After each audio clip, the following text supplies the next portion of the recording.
Well, hello everyone and welcome back to my little crafty corner of the internet. I hope you're doing fantastic, and today I have a very special video because it's all about the Christmas gifts that I plan to be making this year for my friends and family. And you probably heard that if you're a crafter, the time to start making your handmade gifts was probably yesterday. So in order to make everyone a present, I had chosen only projects that shouldn't take me more than one day to make, so I can pick them up every time that I have some spare time. And I would like to make some of those with you today, so hopefully you get some inspiration to make your own presents as well. And this video is also part of the vlog of the challenge that is going around this month, which is a gift to November 2023. And I mean, if you're making anything this month, why not enter a challenge and win some awesome prizes? I will not repeat everything about the challenge because you probably heard about it before, but I'll link below the launch video that Allison made so you can go and check more details if you want. Okay, so let me just tell you very fast about the prizes and how you can enter to win one of them. The big prize, I'll put it right here so you can see the big prize is actually a sewing machine, a 5 sewing machine, so that is really nice. And there are many other prizes to win. You can win some sewing patterns. There are companies that are donating sewing patterns to the challenge. You can win some vouchers to spend on some new fabric or haberdashery. And there are other prizes from other people that are joining as well, such as 1 year subscription for Stash Hub. So there are a lot of prizes. So if you're making something, the only thing you need to make to enter is to post a picture of your present on the 31st of November on Instagram, and don't forget to tag the organizers, of course. So like Dottie, I'll put here because it's so like Dottie underscore Dottie Lifestyle, and of course Adam Sews with the hashtag a gift to November 2023. So, and that is really it that you need to do to enter. Let me just switch the table so I can show you the first thing that I plan to be making loads this Christmas for my friends and family. So on to the first project that I want to show you, and I expect to do loads of this over Christmas. The materials that you'll need is first a scrunchie. So I will not show you how to do a scrunchie. There are loads of tutorials over there, but this is one of my favorite ones that I do. This fabric I think makes it look very luxurious. This is a thin satin fabric. It is very nice in the hair, and I like to add a little label. I think it gives it a very nice touch at the end with a little heart on the other side. And what I will need also is this little Christmas ball. So these transparent Christmas balls. I got this ones over from Amazon. It is 8 centimeters in diameter, and this is the right size for me to fit this kind of scrunchie. You might get bigger ones or smaller ones depending on the size of your scrunchie. And the kit that came for the Christmas balls also came with some ribbon so that I can then close it at the top. I think that for this scrunchie though, I'll be using this one, which is kind of velvety that I had in my stash. Just really like this one, so we can do different ones. And then for decorations, I may use this ribbon. I don't know, I'll try it at the end, but I also cut some little stars with my Cricut that I may use or may not for decorations. I think they're kind of big for the ball, but we'll see, we'll test it at the end. So basically you need your scrunchie and the ball, and you find the best way to fit it in the ball with the other side. I tried it with other things inside, kind of confetti or things like that, but I really didn't like the look. I think that just having the scrunchie displayed, if it is with a nice fabric or if you have a nice print, that will look really nice. And here it is. Next, we're going to add then the ribbon. I'm going to use this one. I'll just grab the little corner and put it through the little hole. And then finish it with a little loop. And here it is. I honestly think it looks nice just like this, and it is indeed a nice decoration for their Christmas tree. You could add their name over here or some decorations. Let me just make another one with the red one so you can see how it looks. I have this other scrunchie over here in a red, a little bit thicker kind of satin fabric, and label that I made myself. So let's put this one over there. It is matching, it is close. Okay, now I'll pass this ribbon through it. Let me see if I can maybe pass it through here. So we have this one, we have this one, just simple. So So you can make it as decorated as you want, or it's just simple. I honestly like them just like this. It is your preference, but it's a really easy way to give a next touch to your scrunchies. And it doubles as the Christmas tree decoration till the day that they take it off, and they can also reuse the ball, so it's a win-win in my book. And for the next project, I'll be doing a tote bag. I've already cut my fabric. There are many patterns that you can use out there. Many of them are free, but I'll be using my own measurements. I tried to copy a tote bag that I have for shopping that I really find the size comfortable. And what I'll be, the measurements, actually, let me share those with you. It is 39 centimeters from one side to the other and 46 centimeters high. Um, uh, so it was from here all the way to the top, and then I've done a little square at the bottom, 5 centimeters by 7 centimeters. This fabric is a kind of, let me show you right here, a cotton denim, a little bit that I had in my stash. I think it will look really nice with the design that I want to put on it. So I've cut the fabric, the lining, and interfacing. I'll be interfacing both sides to give it some structure. And what I'll be doing right now, because I want to add a really nice design to add an extra touch to it, I'll be getting my hoop and getting it hooped, so I'll be right back. And back at the table, just, that's my cat, by the way, he's just looking outside at the window. So my fabric is now hooped. I have marked the center with one of these pens. It will disappear with the iron, with the heat, so my fabric will not be stained. I am using this brand of stabilizer. It is fusible, so I'll just heat it a little bit with iron at the center, just to make sure that it doesn't move while it is embroidering. And I have to choose the colors. The design that I'll be using, I'll put it now in the screen. It's Autumn Fire Dragon. I really wanted to try this design, so I'll now be choosing the colors that are closest to the design, and I'll show you in the machine how long it will take to embroider. So here we are at the embroidery machine. These are the colors that I'm going to use. I had to improvise a little bit because I don't use the same brand that they use on the website, so I hope it still looks good with those colors. And according to the machine, the design will take 98 minutes to embroider. So while this is embroidering, we will start to work on the next project.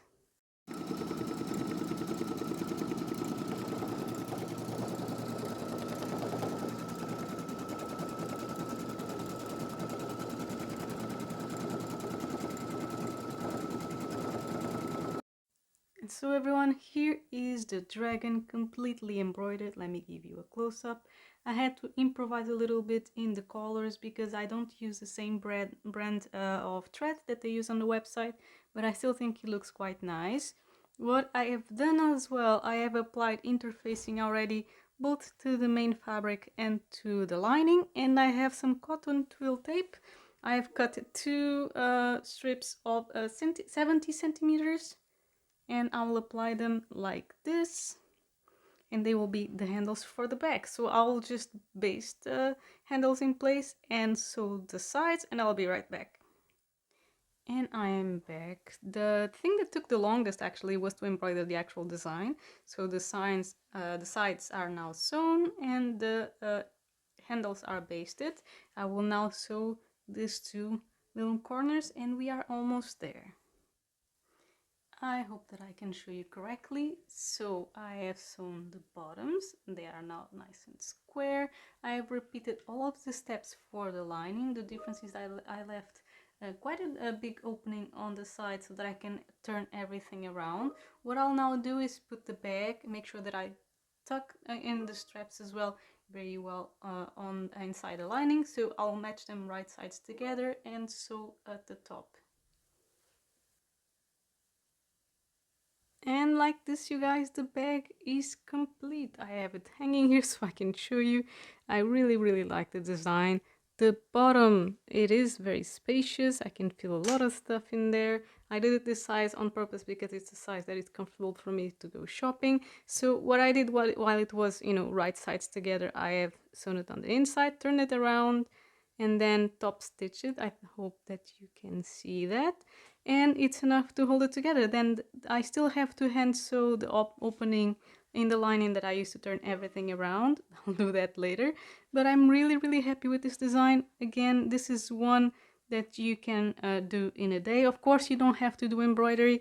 You can do vinyl, or you can just use a very nice fabric that you might have. Or if the person likes everything, you know, just one color, one plain color, that is awesome as well. So yeah, let me know what you think about this one. And here are the materials for my next project. I'll be doing a pouch. I've done this pouch 5 times. I've done 5 in a day, and I was testing what kind of materials I actually prefer to make it with. I'll be linking in the tutorial that I saw down below. They make it with different materials. I'll be using my lining fabric. I have my main fabric, and I've already basted it to some foam. This is the kind of foam that you would use for bags. I prefer the foam to bedding, for example. I think it gives it a lot more structure for this specific design, and since mine is not fusible, I based it all around. I have this little piece of fabric for finishing, and I have my zipper. So since I have already attached it to the foam, the first step is to attach my zipper. So I'll put on the side that has the zipper down right here, and ideally I would pin it. And then I'll put my lining fabric as well right here. Let me just get some pins. Here they are. So I'll pin it correctly later, but basically what I have to do is sew this entire side. Well, and now that is correctly pinned, I'll just remove this. I will be putting it back later, but I will now sew this side and then we can attach the other side as well. So I will be right back. And it is attached. I'll just pull the lining to this side, so it is sewn right here. So it is attached. Now I'll pull the zipper to the other side. I'll just secure it right there. And the lining, I'll do exactly the same. Pull it as well correctly to that side and attach it to the same side. So I will now sew this side and I'll be right back. And it is sewn, as you can see. So this is the lining, this is the foam, and our zipper is sandwiched in between the two layers. What I'll do now is open the zipper like this and turn it around. Now we have the main side and the lining side, and the zipper is on each edge, and it should then close like this. So it's beginning, it is a very fast project, it very fast starts to look like the thing. So now in the next step, from the right side, I will top stitch right here and on this side as well to secure the zipper, and I will just baste the sides to secure the main fabric to the lining fabric. So I'll do that. So it is top stitched at the zipper area. I don't think you can see very well on this side, but it's visible right here. And I've also secured the main fabric to the lining so it doesn't go away. And now I can close it like this, and I have to put the zipper pull back. I will usually struggle a little bit on this step. Let's see how long it will take.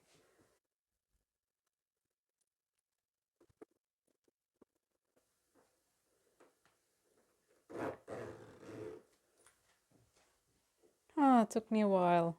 But the thing is that now I have to take it out again and put it again in the middle because it needs to be closed on both sides so that I can go to the next step. So let's try this again.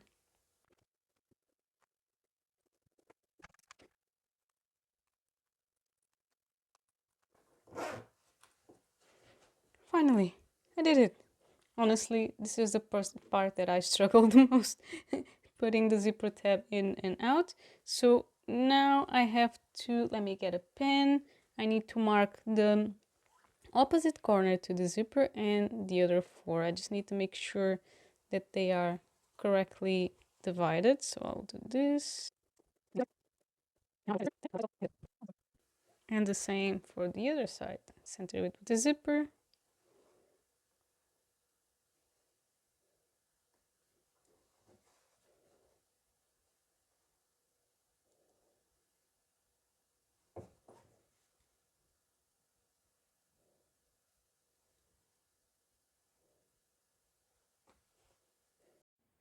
So now I will carefully turn it all around so I expose the lining.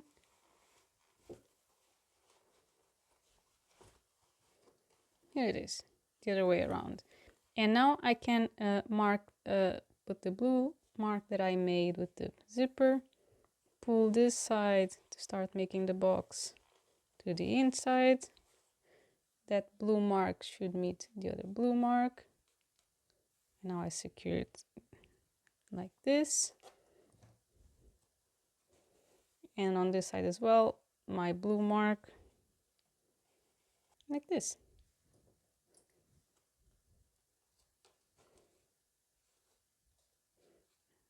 I just leave a little space there for the zipper. Now I have to do the same for this side. Now I can add the little zipper pull tabs thingies. So this is the raw corner, and I put it in here next to the zipper. Let me see if I can put it correctly. Right there.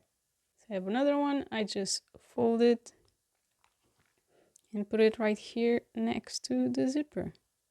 And now I can sew this side and this side.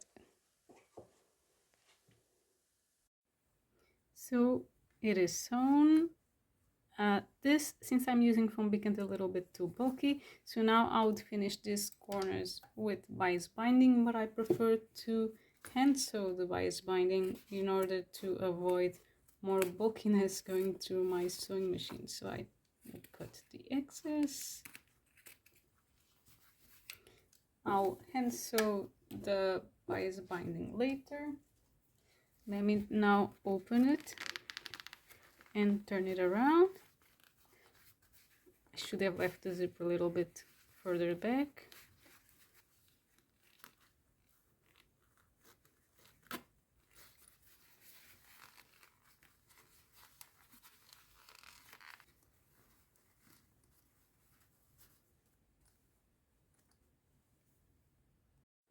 And it is done. As a last step, I just sewed a little bit of the fabric to make a little pull string for the zipper. I do prefer sewing it with the foam. As you can see, you might have to play around with it a little bit to get the boxy shape, but the ones that I did without the foam don't get the shape very well. I will be showing you all the other 5 that I did so you can see how it looks with different materials. So this is with foam. Let me show you the other one that I really like with foam. This one, and I'll be putting the measurements in the screen for each one that I'm showing. As you can see, this one is much bigger.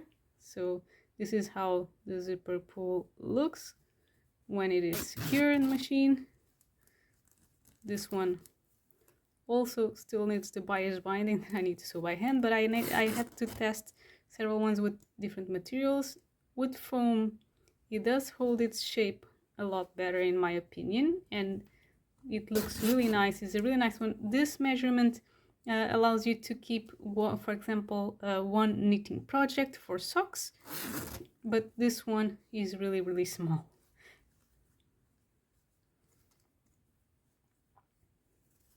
Now the other ones. So these 2 I have done with batting. Let me first batting. I think I'll put it in the screen. This is a very small one. This is the small 6 by 6 centimeters one that they recommend in the tutorial, but it is really, really small. It's more like a keychain, so you can grab, save your coins. This one also with batting, as you can see, it does hold this shape relatively, not as well as the one that I have done with the foam. Also a little bit of string so I can pull it. So this one holds this shape relatively well, but as you can see, not as well as this one. Let me show you now 2 that I've done without any batting and without any foam, just with the canvas fabric, so you can see how it looks in case you don't have any of those in your stash. So as you can see, the shape is very easily lost. It's still nice, it will still hold the project, but they get misshapen really, really easily. I also did this one. This is a little bit of a stronger material, so kind of holds shape but is really soft. This one actually shines in the dark, so you can see the planets in the dark. So it's really nice. But yeah, this ones that I've done without any foam do not hold the shape very well. They are actually the same size. This one just doesn't hold the shape very well. So let me know which one is your favorite. For me, I really think it's this one, mostly because it's big and it can hold a knitting project. So this will probably be given to a colleague who likes to knit. And the last project that I'm going to be making with you is a sweatshirt. And a sweatshirt is definitely the kind of garment that I recommend if you're actually thinking about making a garment for someone, not only because it's easier to fit, but also because it's easier to sew and shouldn't consume a lot of time since it has more simple steps to get it done. This in specific is the crew neck sweatshirt pattern by Easily Made Patterns. This one is for children, and I'll be sewing some of these for my little nieces. So I have chosen this pretty leafy pattern and the darker rib knit as a contrast. I really think that this color will work nicely as a contrast with this one, and I will not bore you with all of the steps. I will actually time myself to see how long it will take me to do, and hopefully it will be pretty fast. It's actually now 7 p.m. so let's see how long it will take me to get it done, and I'll be right back. And here it is. Look, I really like how this one came out. I really like the green contrast, and this took me about 1 hour and 10 minutes. And it took that long because my cats kept distracting me because they wanted to have dinner. But yeah, my aim with this is to prove that sweatshirts are quite a quick sew compared to other garments. So if you're going to make something for someone else, sweatshirt is a good choice. So if you're looking for sweatshirt sewing patterns for adults, I will link up here, for example, the one that I've made from Tanya's Closet, which is actually a free pattern. I've done kind of a sew with me video, so you can check that one as well if you want. But let me tell you what will be my pattern of choice to sew for my partner this year. And this is a pattern that I have sewn before, and it actually comes in, it's one design but in 3 patterns because it comes for women, for men, and for children. I have, let me just check on the computer, the first one is Grasser 735. I have sewn this one at least 3 times for myself. I really like it. It's really nice to make color blocking, for example, or to use very thick fleece fabrics because it's really cozy, it looks really nice. I have done as well the men's pattern, which is a 811. My partner really loves this one, and I'll be making this one as well this year. Hopefully I can get this one made before the 30th of November so I can post it for the challenge. And the last one is the pattern Grasser 803, which is a version of the same design but for children. I'll put the design lines right here because the design lines are exactly the same for all 3 patterns. So if you're looking for a sweatshirt pattern with some more style lines, a little bit more intricate, I'll link this one down below because I really like this one. It's just that I would say that it takes me longer than just 1 hour like this one because of the pockets. Mostly if it's the first time that you're doing it, it is a little bit tricky, requires you to check the instructions carefully and do it kind of slowly to make sure that you get the pockets right. So it's one that if you focus and dedicate time to do it in one day, I still believe that you can do it. So I'll link it down below in case you want to check it out. So I really hope that you got some ideas or inspirations for your own handmade gifts. And if you're not subscribed to this channel, consider checking one of my other videos. Maybe this channel is one that you would like. I would love to see you on my next one. Happy crafting!